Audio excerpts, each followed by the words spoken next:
Hoy! Mouse pala to?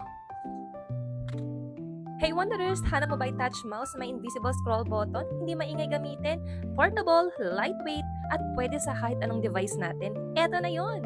Dito ko lang pala ito mahahanap. So from Hex na shop. Napakagandang mouse. Tingnan nyo naman. Ito yung box niya ha. Sobrang ganda ng quality ng box niya. And this is it, ang ating mouse. May kasama na siya ditong manual at saka yung charging cable. Take note ha, rechargeable pa to. So unlike other mouse na ilalagyan natin ng battery, ito i-charge lang natin. And mahaba rin yung battery life niya. Oh, satisfying. Tingnan nyo oh.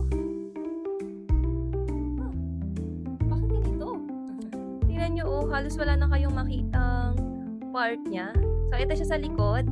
Ito yung charging port niya at ito yung sensor. Maliit na button din siya dito na i-up lang natin para mag-on siya. And then yan. Universal to ha, pwede siya sa tablet or sa laptop, computers natin. So try natin sa tablet. So paano natin mako-connect yung mouse sa device natin? So napakadali lang po. Open lang natin yung Bluetooth sa ating device at hanapin ang BT 5.2 mouse. Click lang natin yung BT 5.2 mouse.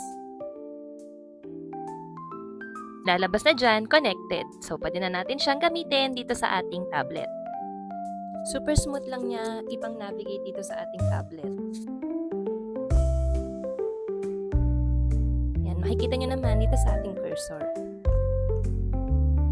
Tapos, try naman natin yung invisible na scroll button ito.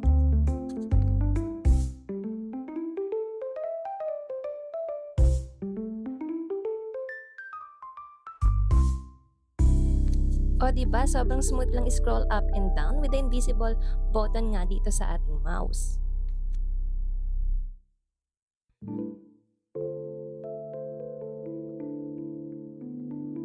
Kaya kung naghahanap kayo ng touch mouse na very smooth gamitin sa kahit anong device natin and pasok na pasok sa ating budget, alam nyo na, iiwan ko na lang dyan yung link.